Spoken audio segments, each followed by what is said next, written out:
各位网友，大家好，今天是2021年8月30号，星期一，欢迎大家参加王建每日观察直播2的节目。我们今天有2个主题，第一个是布林肯与王毅通话，中美之间有交易啊。第二个，习近平在深改委说加大反垄断力度啊，这2件事情都是有一定的延续性啊。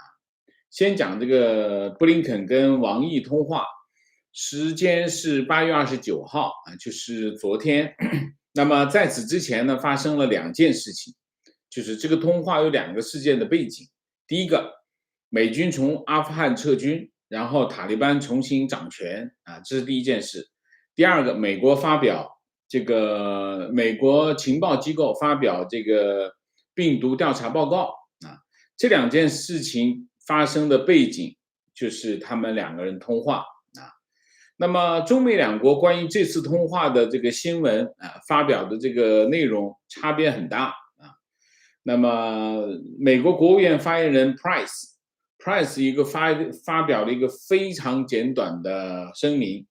第一个，布林肯与王毅进行对话；第二个，2人谈到国际社会向塔利班施压的重要性；第三个，塔利班必须兑现其公开承诺，允许阿富汗人和其他外国人可以自由旅行和安全通行。也就是说，布林肯美国国务院打电话给王毅，只谈了阿富汗问题啊，就是说要塔利班遵守承诺啊。那么新华社的报道很长啊，内容很丰富啊，讲到了几件事：第一，阿富汗局势；第二，这个中美关系啊；第三个，美国情报部门的病毒调查。那么，我一样一样讲。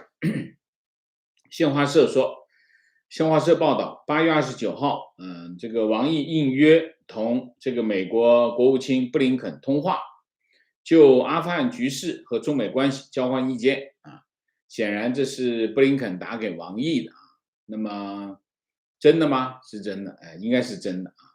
第一个，阿富汗局势啊，布林肯表示，在美国从阿富汗撤侨即将结束的关键时刻，美国认为安理会应对外发出明确统一的声音，表明国际社会期待塔利班确保外国公民安全撤离，确保阿人民获得人道主义援助，确保阿领土不能成为恐怖袭击策源地，不能成为恐怖主义避风港。然后王毅回应说，阿富汗国内形势已经发生了根本性改变，各方有必要同塔利班进行接触，积极引导。美国尤其需要同国际社会一道，向阿提供急需的经济、民生、人道援助，帮助阿新政权架构维持政府机构正常运作，维护社会治安稳定，遏制货币贬值和物价上涨，尽快走上和平重建道路。事实再次证明，阿富汗战争并未实现清除阿境内恐怖势力的目标。这王毅就是暗中批美国，你看白干了吧，20年白干了吧啊。然后继续说美国，美北约仓促撤军，很可能给各盘踞在阿的恐怖组织卷土重来提供可乘之机啊。美方应在尊重阿主权独立前提下，拿出实际行动，帮助阿制恐止暴啊，而不应搞双重标准或选择性打恐。然后布林肯讲中美关系啊，中美关系主要是王毅在讲啊。那么王毅表示，近期中美就阿富汗、气候变化等问题展开沟通啊，这是自作多情了啊。对话比对抗好，合作比冲突好啊，就讲这个，还是希望趁机搞中美关系啊。那么布林肯表示啊，这个很重要，关于这个情报部门的病毒调查。布林肯表示，美方无意就病毒溯源问题指责任何国家，很重要啊，这句话。作为大国，美中都有责任提供一切必要信息，彻底调查病毒源头，避免大流行再次发生。美方愿意就此同中方保持接触啊，这是个很客气话。王毅说，中方坚决反对美情报机构近日炮制出台的所谓溯源问题调查报告啊。那么霹雳一通啊，我就不念了。那么美国主要的媒体今天没有报道这次通话，那么都在专注这个美军撤离阿富汗啊。那么外电通常是综合美国国务院和新华社的内容报道啊。那么这里面到底是怎么回事？第一个最重要的一点，美国国务院没有提到这个美国情报机构的病毒调查报告啊，但新华社讲到了啊，而且说得很清楚。布林肯表示，美方无意就病毒溯源问题指责任何国家啊。显然，新华社的报道就要捅破这件事情，把什么事情捅破？就是说，拜登政府向中国表示，不会就病毒溯源向中国追责啊，这个很重要，这个非常重要啊。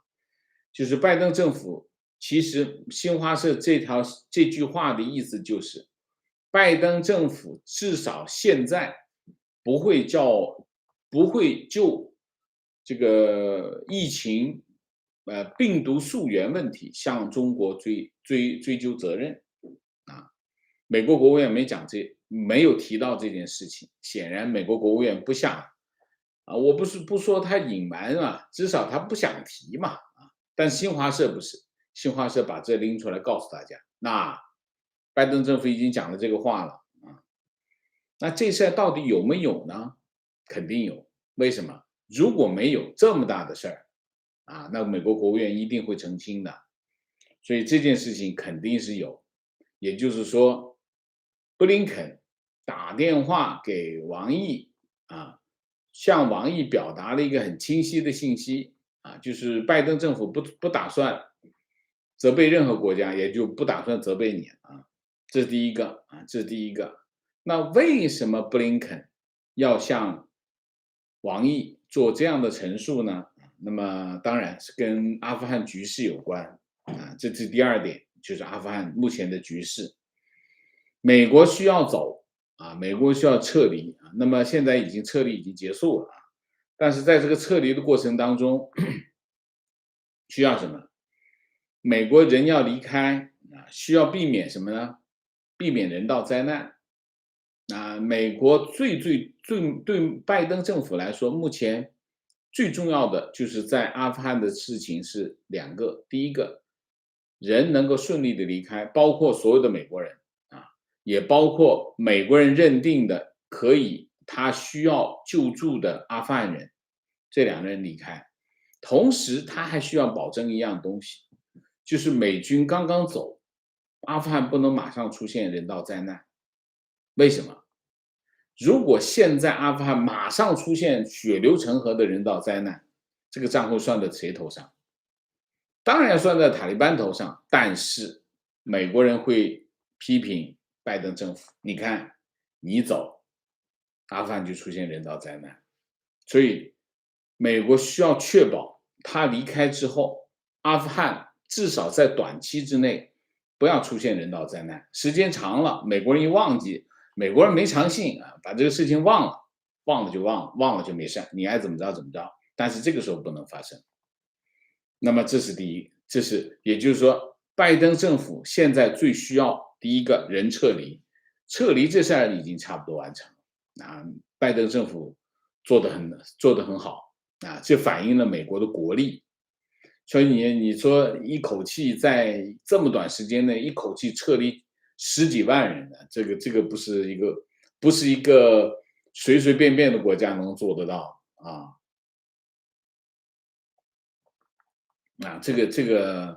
这件事情其实从操作层面来说，拜登政府应该得个奖啊。但是呢，之前发生了混乱，所以功过相抵，就不表扬了。那么，但是他们现在很需要保证现在阿富汗的局势啊，这是第一个。第二个，中国对塔利班有影响力啊。中国为什么高调在阿富汗在塔利班进入这个喀布尔之后，中国非常高调的支持塔利班，现在就现在看到回报了吧？所以中国在外交上还是很厉害啊。那为什么？就是中国高调的支持塔利班，而且塔利班非常高调的回应中国的支持，而且不断的讲啊，中国要帮助我啊，中国你要支持我啊，这是一个双簧，双簧演给谁看？演给美国人看，美国人就会觉得什么？中国对塔利班有影响力啊，这个事情就来了，那就为什么布林肯会主动打电话给王毅？那的意思是什么意思？麻烦你找这个塔利班谈一下啊，这个时候你要干啥事儿，至少要过半年，做3、5个月之后你再干，这会儿别干，这会儿你先消停消停。塔利班这会儿也得消停消停，他没法干，为什么？他现在这个局面还没稳住，实际上他现在不会干，但是美国还是不放心，还是得找中国去加个什么，加个安全系数。你跟塔利班有交情、有影响力，麻烦你帮我去做塔利班的工作。塔利班现在要你支援，你就支援他，然后对他说点好话，不要给我难看。我在政治上有需要，所以呢，这是一头啊，这一头呢，就是美国情报机构的。当然，中国在情报机构美国情报机构的病毒调查报告上，美国肯定是留了一手啊，留了一手。那么中国需要美国在情报调查上放中国一马。我都说之前中国在这个情报机构病毒调查报告出来之前，中国像疯了一样啊，这个不断的各种翻跟斗跳舞，这是演给谁看的？演给布林肯他们看，这两头戏都在演着啊，两头戏都在演着。那显然，虽然这两件事情分量不一样，这两件事分量完全不一样。疫情病毒调查报告啊，到这个疫情追责引发的一系列的政治后果，对中国来说那是沉重的打击。那么你要美国政府、拜登政府要中国帮忙啊，找这个塔利班安抚塔利班，不要搞事儿，至少在短期之内不要搞事儿，不要给拜登政府政治上的压力。这两者之间，老实讲，一个是老实讲，那更多的像是一个怎么说呢？像是一个 favor 吧，像是个 favor 吧啊。这两件事情分量不同，战略利益差别也非常大。奈何拜登政府现在在阿富汗这件事情上急于什么呢？急于止损啊，急于止损，尽快的要止血，因为他在这上面在亏损，在流血，所以他要尽量的止血。所以呢，他就怎么着？正好中国卡在这个位置上啊，所以你现在翻过来头来看，中国早期在塔利班问题上的那种高调，现在看到有丰硕的成果，中国正好卡在这个位置上。美国觉得，中国对塔利班有影响力，而且美国政府、拜登政府也没有太多的选择，对塔利班有影响力的势力也不多啊，也不多。然后呢，就干什么？就交易了呗，啊，这个交易就是这么发生。这个交易呢，给中国捡了个便宜，给中国捡了个便宜。我为什么在这件事情上，我会分析他们之间有个交易？有一件事情是很清楚的，就是在初期中国高调的支持塔利班，到最近中国对塔利班的调子在往下放，啊，再往下，这第一，第二，联合国安理会谴责这个爆炸事件，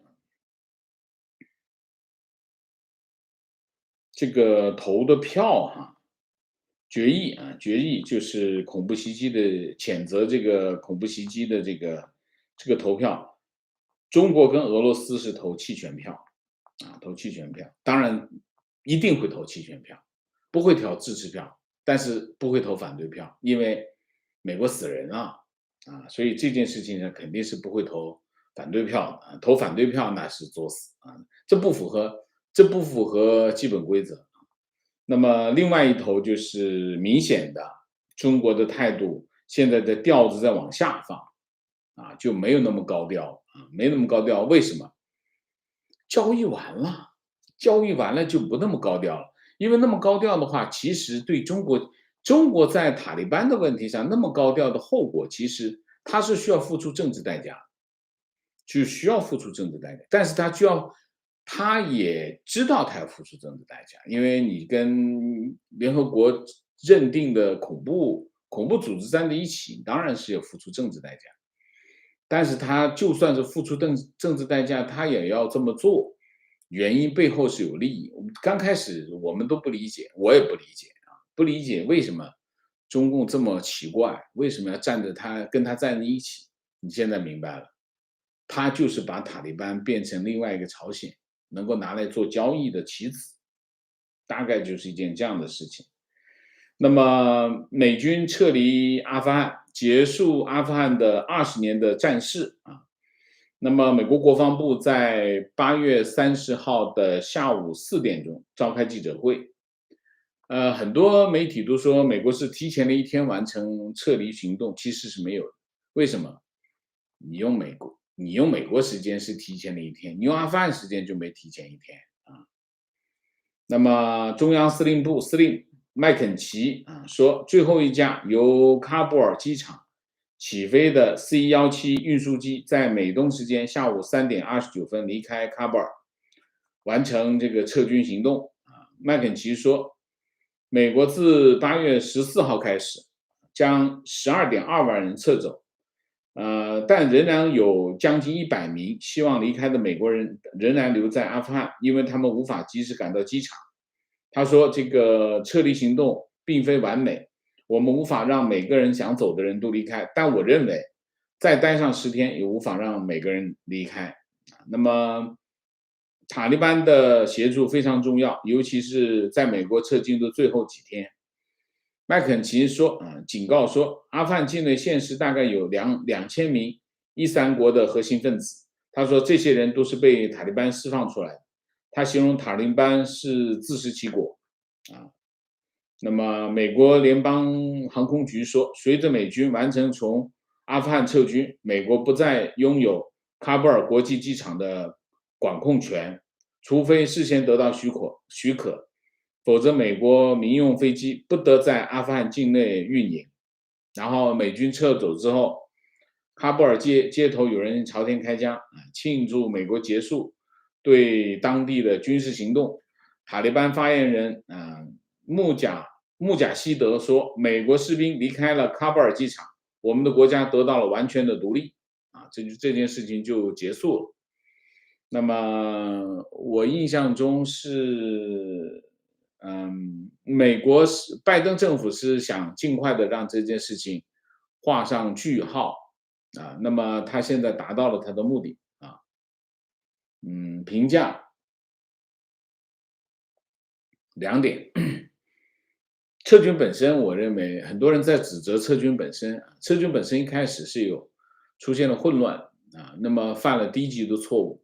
我还是始终认为，拜登政府一定要这个惩罚犯错误的官员，否则的话他没办法交代他自己愿意背上这个政治责任，我觉得是拜登总统个人的事情。但是作为一个问责政府的话，他还是应该让相应的官员承担责任，这是第一个。第二个，拜登总统在阿富汗撤军混乱的第2天发表的电视讲话是一场外交政策的灾难那么拜登政府需要尽快的去修补这场外交政策灾难引发的剧烈的连锁反应这个连锁反应会让拜登政府付出代价这个代价你会看在各个领域都会看到后果。其中有一个，你看今天拜登政府找中国去交易这件事情本身就是付出代价啊。好，我们第一个主题就讲到这里。第二个主题讲习近平。习近平在深改委深改委开这个第21次深改委的会议啊。那么他在会议上说，加强反垄断、反不正当竞争监管力度。显然，习近平是针对私营企业和互联网企业的态度没有改变，是要继续加大力度。那么，深改委全称叫中央全面深化改革委员会啊，这是中共中央的一个机构啊，中共中央的一个决策机构啊，它是2013年的11月啊，这个18届三中全会上决定成立的啊，那么是最早叫这个中央全面深化改革领导小组，那么小组长就习近平自己。那么副组长就李克强、刘云山跟张高丽，当时是3个。18大之后就是李克强、王沪宁、韩正啊。那么2018年机构改革，习近平都是用这个改革的名义来反改革，然后就把这个领导小组深改领导小组升格为深改委，叫中央全面深化改革委员会办公室啊，成为一个中共中央的一个常设机构，也变成一个决策机构。那么习近平用深改委架空国务院，因为大部分的这个决策，其实本来的决策应该是在国务院，结果他就拿到了深改委。深改委差不多每2个月开一次会，基本上2个月开一次会，他把所有的国务院的决策全部拿到深改委里面来。那就等于国务院就变成了一个执行机构啊，那它就变成了什么军机处啊，深改委就是个军机处啊。那么8月30号下午，深改委开21次会议啊，那么通过了3个意见。第一个是叫强化反垄断，深入推进公平竞争政策实施的意见啊，就是反垄断。反垄断其实就是针对互联网和私营企业的一个工具。就是打板子工具，另外一个就是关于改革完善体制机制，加强战略和应急物资储备安全管理的若干意见。你一看这个物资储备，就像什么？就像备战备荒啊。那么关于第三个是关于深入打好污染防治攻坚战的意见。第4个是关于有效发挥统计监督职能作用的意见啊。那么习近平就讲了2句话，第一个，强化反垄断，深入推进公平竞争政策实施，是完善社会主义这个市场经济体制的内在要求啊，这都是鬼话啊。那么第2，要构建新发展格局，推动高质量发展啊。那么保护好消费者权益，这也是鬼话。这都是所谓，我就没全念啊，这都是政治正确、冠冕堂皇的说辞。中共很擅长这么干，就是讲一套很漂亮的说辞，背后呢就是干他自己的想要干的事情。那其实这个背后所谓的反垄断，其实是针对私营企业跟互联网企业的一个措施啊。你可以把这个政策跟今天上午我们讲的习近平要搞新文革联系起来看啊，那是其中这个霸王灭霸响指的其中一个响指而已。剩下的漂亮话是这么说，他说会议指出，党的18大以来，我们围绕着反垄断、反不正当竞争，做出一系列重大决策部署，完善公平竞争制度，改善市场监管体制，巴拉巴拉巴拉巴拉，我就不说了。他说，针对一些平台企业存在野蛮生长，什么叫野蛮生长？所有的企业的生长都是野蛮生长，只有一个前提，只要它合法，它野蛮生长就是野蛮生长。无序扩张，什么叫无序扩张？如果它不违法，什么叫无序扩张？然后我们加大了反垄断监管力度，然后查处有关平台企业垄断和不正当竞争行为，防止资本扩张、无序扩张。他一说别人扩张就是无序扩张，那么这就是针对互联网企业啊，主要是针对互联网企业向传统行业渗透，就他们说的资本无序扩张，这是主要是为了保护国有企业的利益。打击这个互联网企业的这个行为啊，两个词汇，一个叫愚蠢，一个叫疯狂啊。然后他说很多漂亮话，说要统筹发展和安全，效率和公平，活力和秩序，国内和国际，坚持监管规范和促进发展两手并重。共产党很善于说这种。两手都要硬，设好底线，画出底线，设好红绿灯。最后一句很重要，他说引导监督促企业服从党的领导，服从和服务于经济社会发展大局。这是重点这是重点。索罗斯8月28号在《金融时报》发表一篇文章，他说习近平把所有的中国企业都视为一党制国家工具然后他说买入反弹的投资者正在面临一个棒喝式的警醒，这不仅包括那些意识到自己在做什么的投资者，还包括更多的通过养老基金和其他退休储蓄进行投资的人。这篇文章写得很好写得非常的好。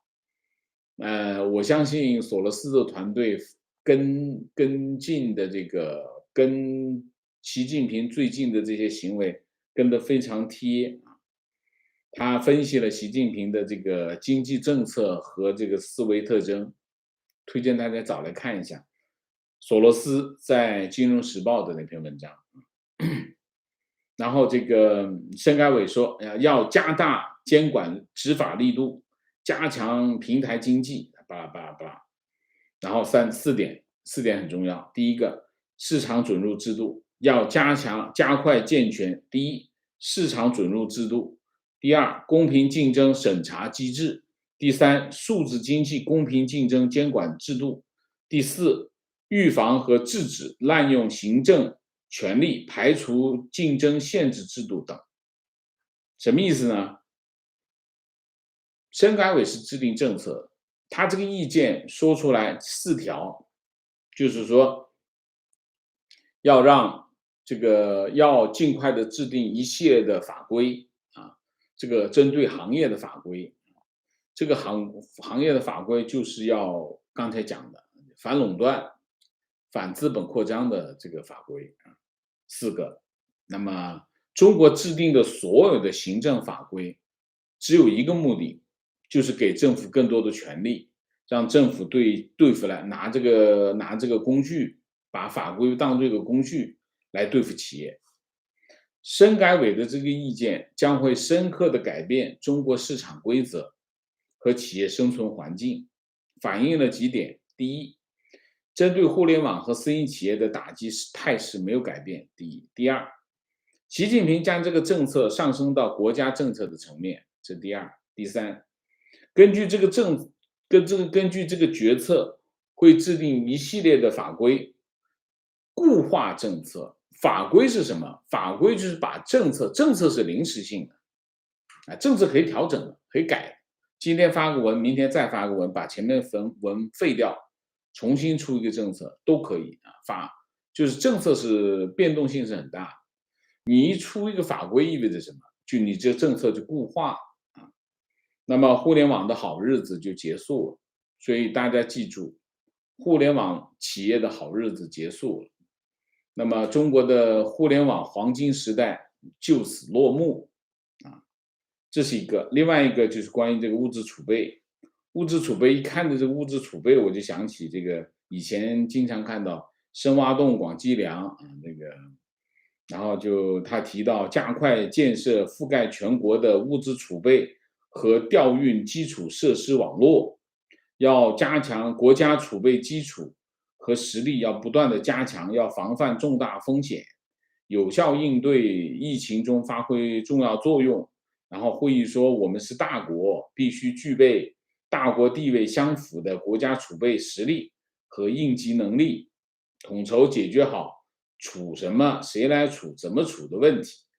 一个国家建立了70年，连国家储备都没有建立起来，连处什么、谁来处、怎么处都没搞清楚，共产党治国也就这样啊。看到这个呢，就让人想起是不是又在准备打仗啊？储备。好，我们还有三个新闻，一个美团啊，美团发布业绩，第二季度的业绩，营业额增加77%，达到437亿啊，亏损33亿啊。那么他说这个2选1的反垄断调查还在进行当中。那么现阶段无法预测调查结果，公司有可能被要求改变商业惯例，而且有可能面临高额罚款，据说要罚10亿美元啊，这是一个。第二个，华夏银行8月30号发一个公告，说那个为顺应市场形势变化，2021年12月1号0时起，华夏银行暂停个人外汇买卖业务啊，那么业务恢复时间另行通知。我第一次看到有商业银行暂停外汇买卖业务挺赚钱的，它为什么会暂停我不知道，因为我临时看到，我赶紧摘过来给大家知道一下。这是一个。另外一个，3个月之内，中国发生了几件事情。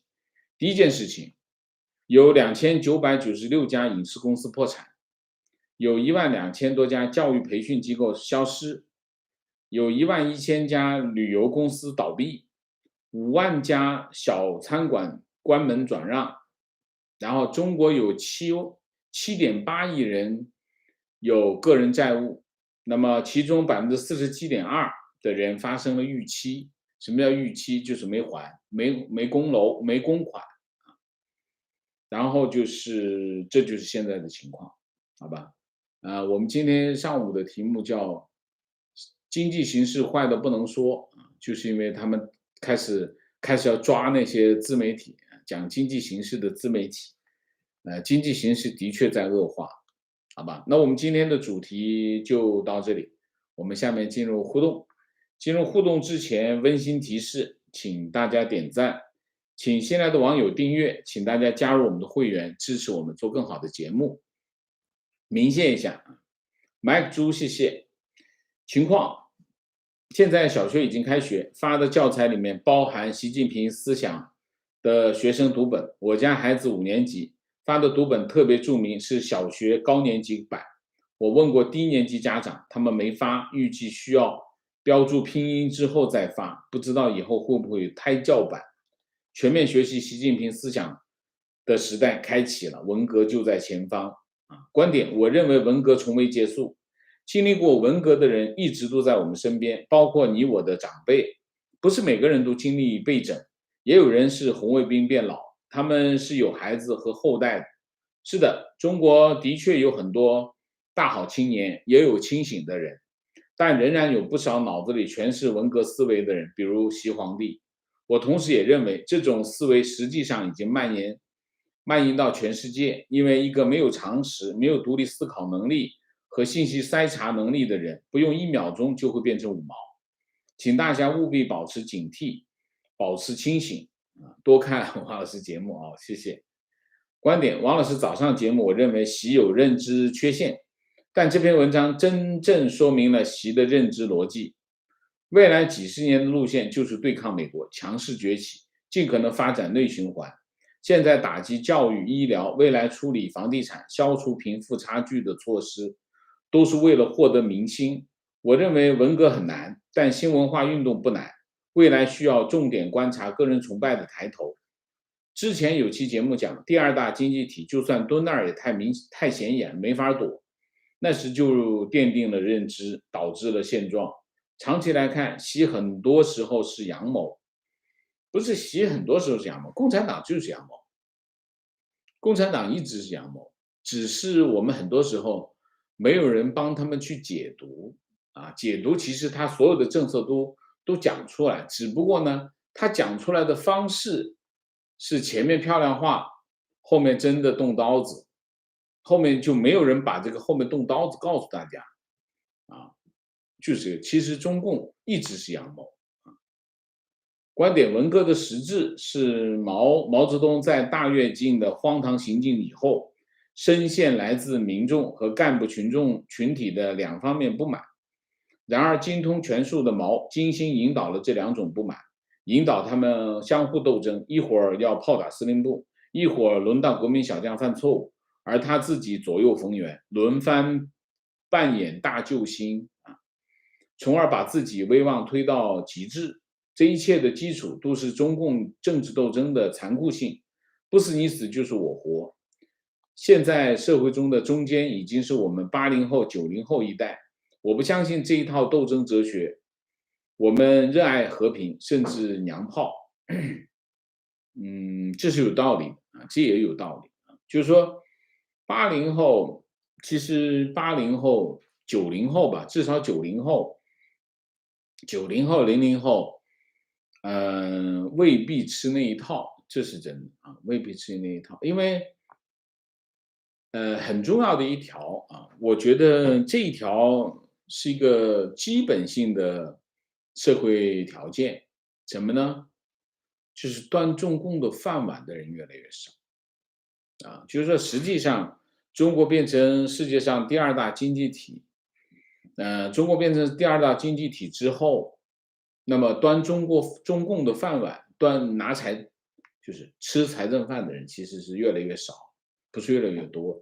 我讲的是比例啊，就是说原来的比例是非常高，那么现在比例是越来越小了。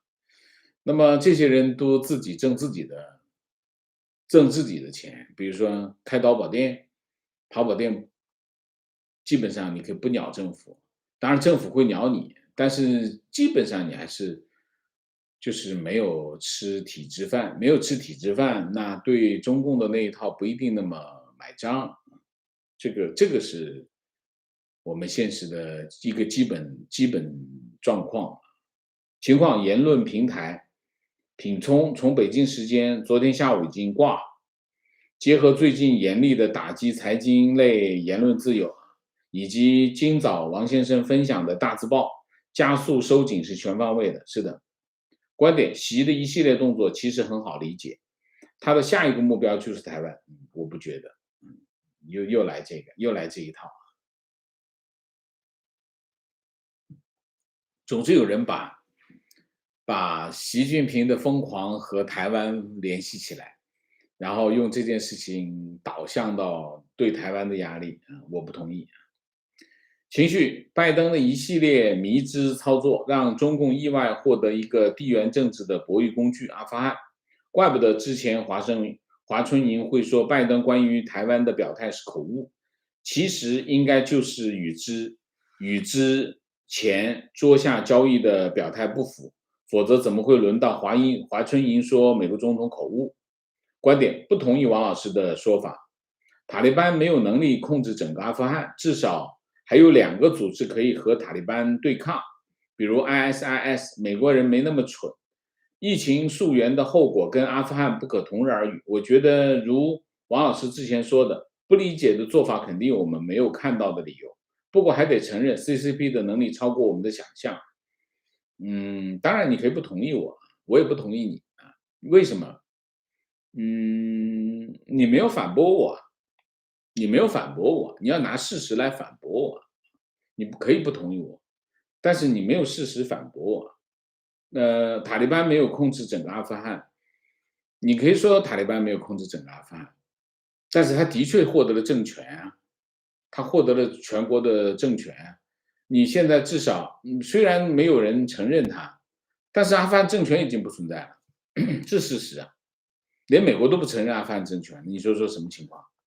所以这个问题，我觉得你可以反驳我，但是你可以不同意我，但是你没有反驳到我，你没有反驳我们整个专题的逻辑，没有反映到，没有事实的支持啊，所以我也不同意你，好吗？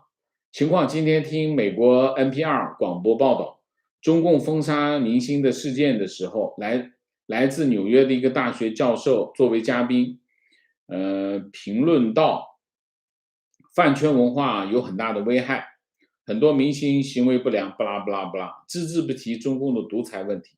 我越听越气愤。后来我才发现，这个教授是个中国人，虽然说英文，但口音出卖了他。第一次切身感到中共的海外渗透，第5中队无孔不入啊，是这样啊，是这样啊，我也看到过一些这样的情况。嗯，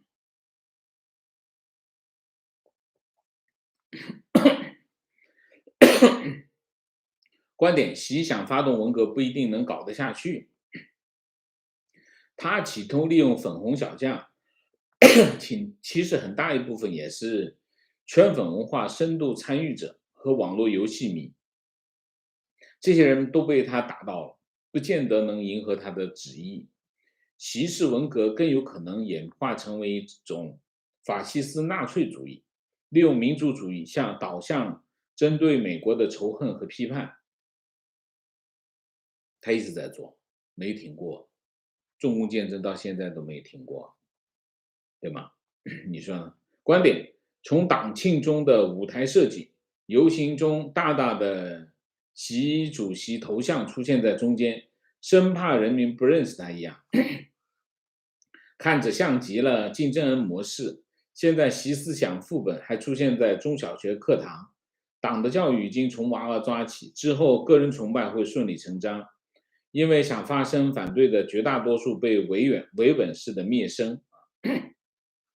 观点：王先生反对中共搞新文革是非常令人敬佩的，对中共有很清楚的认知，但拜登政府的政策方面建议能再多研究啊。你想说什么？我就很讨厌别人让我多研究，你怎么知道我没研究呢？对吗？是不是啊？所以你要有研究，你就告诉我你的研究成果，拿你的研究成果来说事儿啊！不要教导我多研究，我研究的真的很多的啊。提问：王老师，您觉得后续美国还会不再提出溯源病毒吗？病毒溯源吗？我不知道。为什么？因为你不知道它这个话的有效期有多长啊。观点：拜登政府还在沿用历届民主党政府的对华政策，但是他忽略了现在的中国已经不是那个闷声发大财的时候了。其是一个极大的不稳定因素，美国想要改变对华政策，现在已经来不及了。美国要改变任何一个政策，随时都来得及，怎么会来不及呢？对吗？一个政府要改变政策，不是随时都可以做的事情吗？为什么会来不及？我不理解啊，你告诉我一下好不好？观点：习想不想搞台湾？肯定想，干好了千古留名。但首先，他如何判断美国的介入？我不太相信他会蠢到认为可以打赢美国。另外一个可能的时机是永续皇位，甚至传其子孙时有多少障碍？打一场外战可以让他收紧权力的借口，但可选项的不只有台湾。我不想讨论这个问题，为什么？中共经常会把这件事情往台湾那边挪，这是中共的逻辑，我不想讨论这个问题啊。嗯，我们不能够成为中共的工具啊。很多人喜欢讨论打仗，老实讲，我不大喜欢讨论打仗。我这个星期天，上个星期天，我参观了美国遗产博物馆，这原来是个私人博物馆，后来他这个是一个美国的商人，他搜集了一战、二战的一些武器啊，那些文物，坦克啊、大炮啊，其实大部分都是，我相信他是一个枪炮爱好者，收集了很多二战、一战的这些枪炮、坦克，特别是坦克，非常多坦克。我参观那个博物馆，那里面全是战争，全是战争然后他的这个现场的制作非常的震撼，那种战争的那种一炮打来，地动山摇那种感觉非常的震撼。我不大喜欢讲战争的原因是，战争非常的血腥和残酷，很多人上帝视角，张嘴就战争。我在现场最清晰的感觉是什么？你就摸着那个，他这个博物馆非常的厉害，他收集，我觉得在我的记忆中，我看到的最多的坦克就在这个博物馆里，包括目前地表上最先进的坦克，M1A1坦克都在那都有，全部都有。你就摸着那个钢铁，这是工业文明。这个工业文明，战争是什么？战争反映的就是工业文明。中国刚刚完成工业化没多久，你可以看一下，就你看从一战打到二战，美国一直在打仗，美国一直在打仗，没有停过。所以美国是个很强大的国家，为什么？因为它一直在打仗。战争是什么？战争是一个非常强的外部冲击。一个国家，它到底这个国家强不强大？战争是非常战争就是试金石，就是他面对这种强冲击的时候，他是什么样的心态？所以你可以看美国是个，我为什么讲美国是一个强大的国家？他一直在打仗，可是他从来都没受过影响。所以，我觉得我们不要轻言战争。习近平他们知道吗？知道的，他们很清楚，他们知道解放军最多就拿来要挟，作为一个要挟的本钱是可以，是可以。但是真的去打仗这事儿，吓唬吓唬台湾吧，我觉得，还就别上当。我就说了，共产党要下台最近的一件事情就是打台湾，那最近的一件事就是打台湾啊。观点，王老师今天直播的习发动新文革，我认为很难。一，中国民间社会已经被习打击成了一盘散沙，但是文革需要民间形成一股力量来冲击一部分政府力量，这与习多年分化瓦解民间力量相冲突。我认为你对文革还没搞懂。第一啊，文革不是民间力量冲击一部分政府力量，那你还要好好的学习认知一下文革是什么。文革从头到尾都是中共组织、发动、组织、维持、推动的一个运动。中共理解吗？文革是中共对中国人民的一场斗争。你以为是冲击政府，政府那只是一个表面现象啊。他们权力斗争那是公平斗争的一个外衣，但更多的文革更多的是什么？是中共对人民的一场斗争。第二，目前社会氛围是精致的利己主义，虽然有部分狂热的政策分子，但绝大多数是谁赢跟谁。新文革只会在中共内部和军权斗争中展开。你不了解中共，中共是什么？中共的宫廷政治永远都会外溢到社会上去。观点：习近平最近的政策目标是搞去邓化。这个有人讲过。但我不觉得。老实讲，习近平当然你说他对很多人把习近平对邓的意见，我觉得习近平对邓没那么仇恨啊，他只是看不上他，他觉得他更高，他跟毛学，不想跟邓学，就是这个，我觉得就是一个这个。他恨邓，我看不出来他有多恨邓，他只是觉得他要学毛，他模仿毛，他没有模仿邓，但他不一定恨邓，他为什么要恨邓？对吗？邓反对的，他只是要回到毛的那个路线上去。我不知道他对恨邓我不觉得他有理由去恨邓。但这是我觉得这两个是一个不同性质的问题。观点文革是一个勾出每个人心理阴暗面的运动，联合大部分人打倒少部分人，然后再剥离出少部分人继续打倒。所以习是可以发动文革的，而且也会有人跟随。但是习的政策没有连续性，个人崇拜也没有到顶点，而且个人还懒政，持续不长，虎头蛇尾，但对这个社会危害非常大。不要抱希望，不流血。文革是一个纳投名状的过程，有人手上沾血了，别人不沾血，怎么能够互相信任？而且不流血的运动说明不彻底，那不是中国的风格，中共的风格非常对。很多人有不同的意见啊，我讲一个我的看法，我们今天就结束吧啊。还有时间是吗？还有时间，那可以讲啊。我讲一件事，我今天在推特上看见有人一段推特啊，他讲什么呢？讲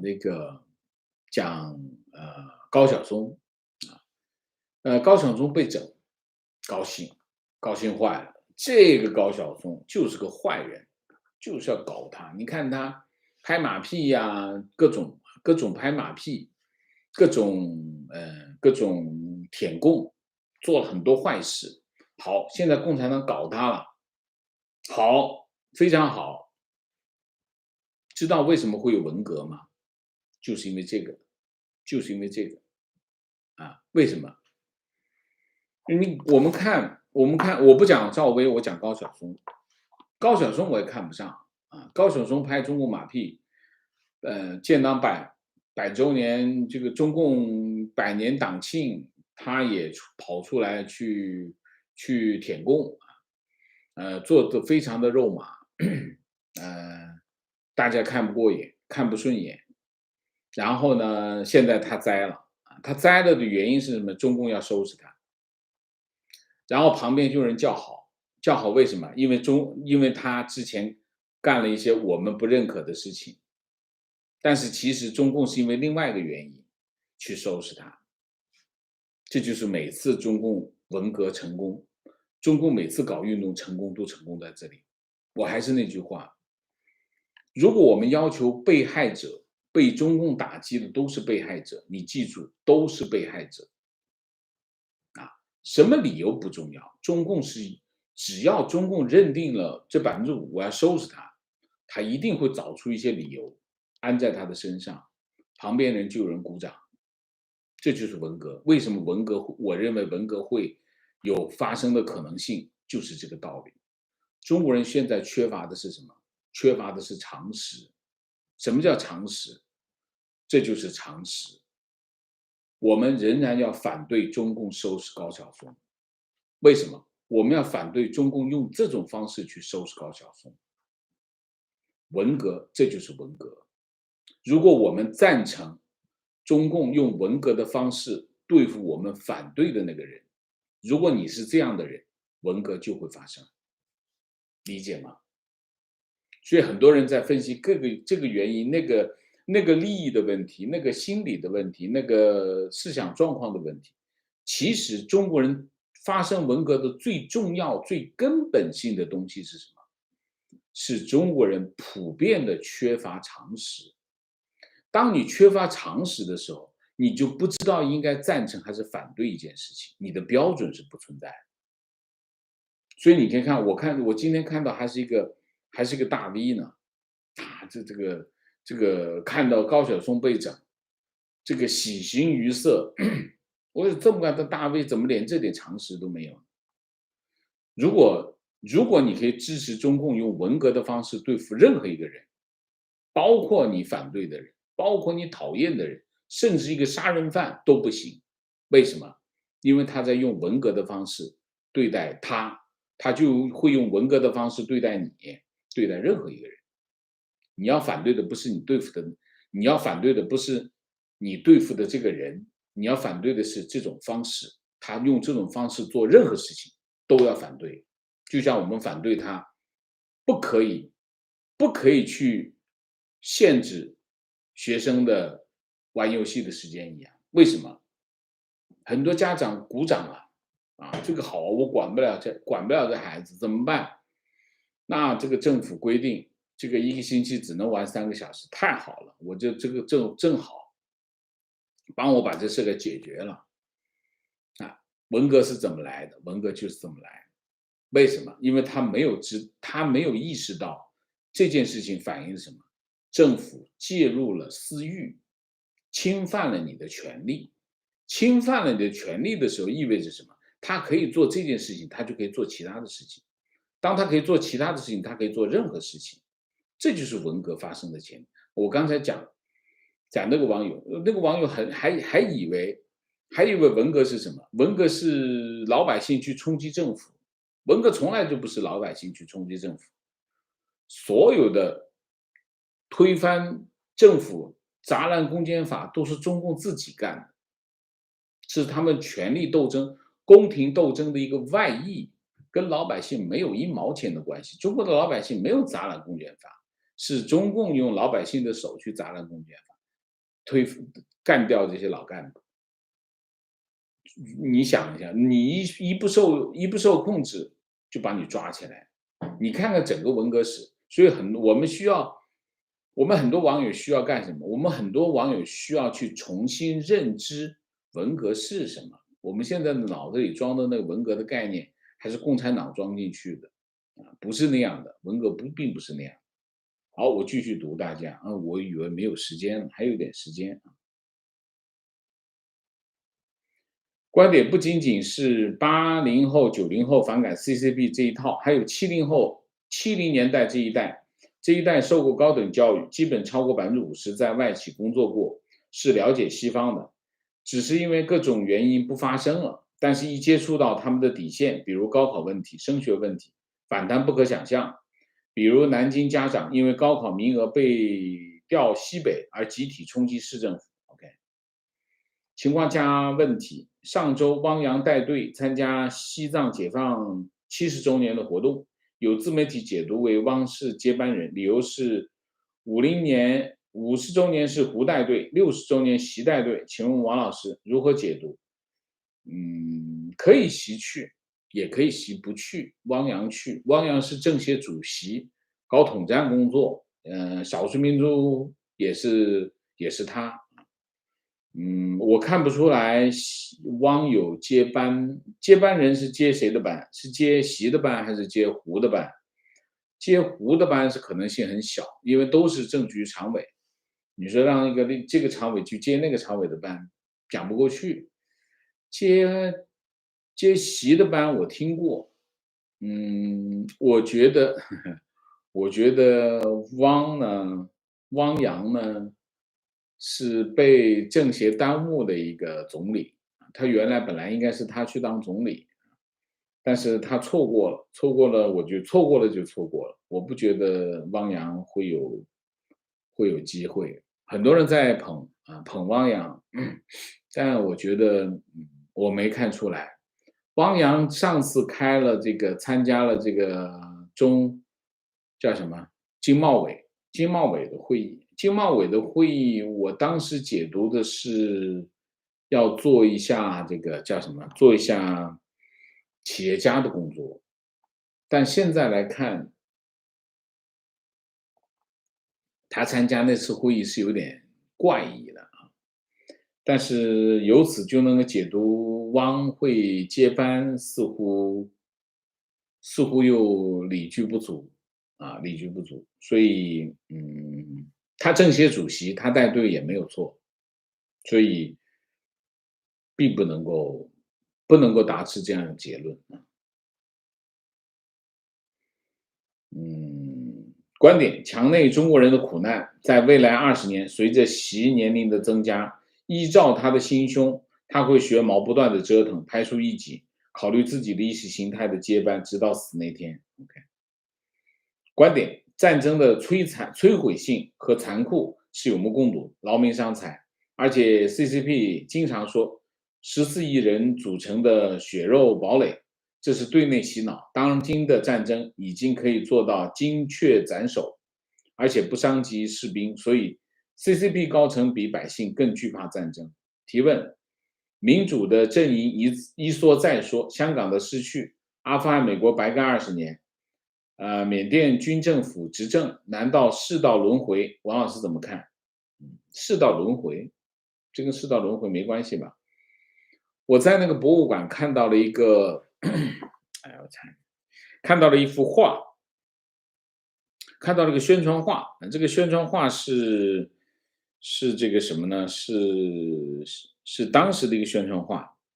这个宣传画画希特勒啊，说希特勒要我们相信几点。